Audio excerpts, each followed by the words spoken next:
श्री स्वामी समर्थ जय जय स्वामी समर्थ अवधूत चिंतन श्री गुरुदेव दत्त श्री स्वामी समर्थ महाराज की जय।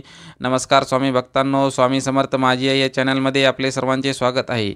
आजचा हा स्वामी संदेश नक्कीच खास होणार आहे, त्यामुळे हा स्वामी संदेश सर्वांनी शेवटपर्यंत ऐकायचा आहे। आजचा हा स्वामी संदेश निश्चितच नवीन असेल आणि तुमच्यासाठी एक नवीन प्रेरणा आणि एक नवीन ऊर्जा घेऊन येणार आहे। त्यामुळे हा स्वामी संदेश तुम्ही शेवटपर्यंत ऐका, स्किप करून ऐकू नका।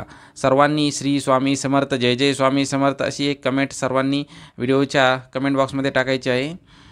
आजच्या ह्या स्वामी संदेशामध्ये आपण स्वामी समर्थ यांचे 10 विचार पाहणार आहोत। स्वामी समर्थांचे हे 10 विचार नक्कीच आपल्या मनाला प्रेरणा देतील, आपल्या मनाला एक नवीन ऊर्जा देतील। आपल्या मनामध्ये जे वादळे चालली आहे त्या वादळांना शांत करण्याचं कार्य हे आजचा हा स्वामी संदेश करणार आहे। तसेच आजचा हा स्वामी संदेश निश्चितच खास होणार आहे आणि आपल्या मनामध्ये असणारी भीतीसुद्धा हा स्वामी संदेश ऐकल्यानंतर निघून जाण्यास मदत होणार आहे। त्यामुळे सर्वांनी हा व्हिडिओ शेवटपर्यंत पाहायचा आहे।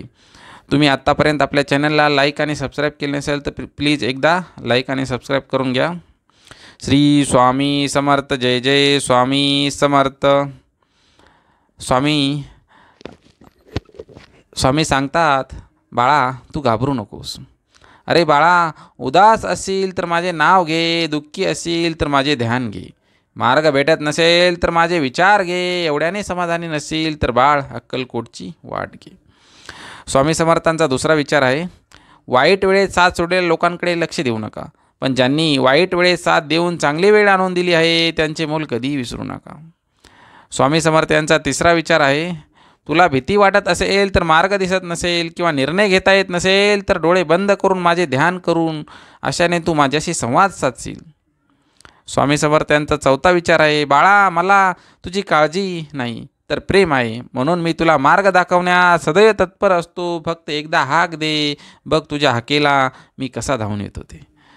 स्वामी समर्थांचा पाचवा विचार आहे, लक्षात ठेव, नामस्मरण कधीच कर्माचा त्याग करण्यास सांगत नाही। कर्माचा त्याग करून नामस्मरणाला काही अर्थ नाही। त्यामुळं तू तुझे कर्म चांगले कर।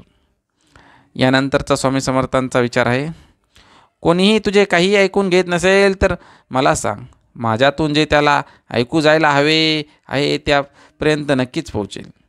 श्री स्वामी समर्थ।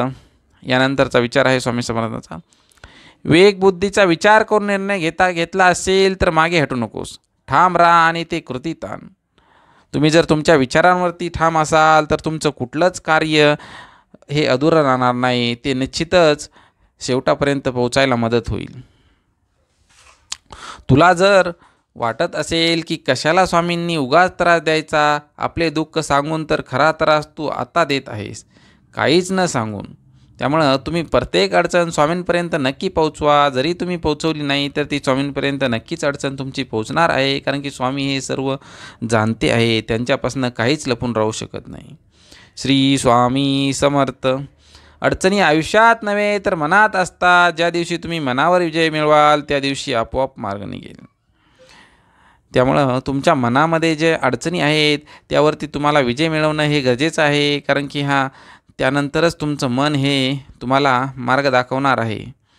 श्री स्वामी समर्थ अवधूत चिंतन श्री गुरुदेव दत्त श्री स्वामी समर्थ महाराज की जय। आजचा हा स्वामी संदेश तुम्हाला कसा वाटला हे आम्हाला कमेंट बॉक्समध्ये नक्की सांगा। तसेच स्वामींचे हे नवनवीन विचार तुम्हाला जर ऐकायचे असतील तर आपल्या चॅनलला सबस्क्राईब करा, तसेच बेल आयकॉनला सुद्धा क्लिक करा, यामुळे आपले नवनवीन व्हिडिओ तुमच्यापर्यंत नक्कीच पोहोचत राहतील। धन्यवाद। श्री स्वामी समर्थ।